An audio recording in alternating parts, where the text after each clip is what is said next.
ये news channel हक की आवाज़। Paradise function palace. Paradise function palace महबूब नगर। शादनगर एमएलए वीरलपल्ली शंकर ने कहा कि किसानों की कर्ज माफ़ी पर बीआरएस पार्टी कायदीन कौवों की तरह पुकारने से परहेज करें। वीरलपल्ली शंकर ने रावी रियाला में किसानों से मुलाकात करते हुए उनसे गुफ्तगू की और एमएलए ने बताया कि रावी रियाला गाँव से ताल्लुक़ने वाले 215 किसानों का कर्ज माफ़ कर दिया गया है। बीआरएस कायदीन किसानों के कर्ज माफ़ी पर झूठी सियासत से परहेज करें।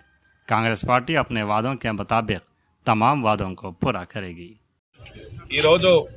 చాలా సంతోషం ఇవాళ ఎన్ఆర్జీఎస్ ఉపాధి పథకం వారోత్సవాల సందర్భంగా నేను జాకారం గ్రామం వెళ్తా ఉన్నాం।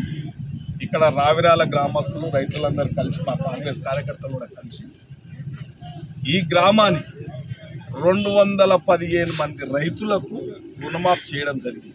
అందులో 50,000 లక్ష రూపాయలు 2 లక్షల వరకు దాదాపు 150 నుంచి 180 కోట్ల మధ్య 1,80,00,000 వరకు కూడా రుణమాఫీ చేయడం జరిగింది।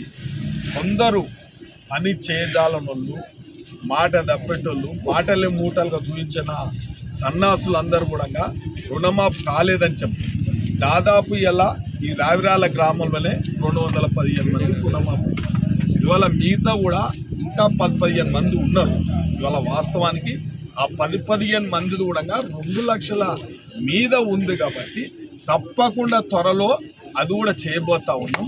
ప్రతి గ్రామానికి ఇవాళ బస్ పాస్ ఫ్రీ చేయడం వల్ల మహిళలకు ఒక జరిగింది, ఇవాళ గోజ్యోతి వల్ల కొంత జరిగింది, ఇలా సిలిండర్ వల్ల కొంత జరిగింది, ఆరోగ్యశ్రీ వల్ల కొంత జరిగింది। అంటే ఈ ప్రభుత్వము 10 నెలలనే ఇటువంటి కార్యక్రమాలు తీసుకున్నది కాబట్టి ఇవాళ పోయిన ప్రభుత్వం అప్పుల కుప్ప చేసి అప్పుల రాష్ట్రాన్ని చేసి ఇవాళ చిప్ప చేతికిస్తే ఇవాళ రైతు బిడ్డ పాలమూరు బిడ్డ ఇవాళ అందరినీ ఇవాళ అన్ని వర్గాల వాళ్ళు అంటే ఉద్యోగస్తులు మిడ్ డే మీల్స్ వాళ్ళను సిబ్బందులకు అందరూ కూడా ఒక సముచిత స్థానం ఇచ్చుకుంటూ ప్రతి నెల వాళ్లకు జీతాలు ఇచ్చుకుంటూ ఈ ప్రభుత్వాన్ని నడపడం అంటే ఆషామాషి కాదు కాబట్టి ఈ కాకి గోళలు పెట్టే టీఆర్ఎస్ నాయకులకు బుద్ధి ఉండాలి కాబట్టి రైతులు వాస్తవాలు తెలుసుకొని మాట్లాడాలి। రైతులు ఇవాళ రైతు 200 మంది లబ్ధి పొందితే దీంట్లో 10 మంది కూడా చెప్పడం లేదు,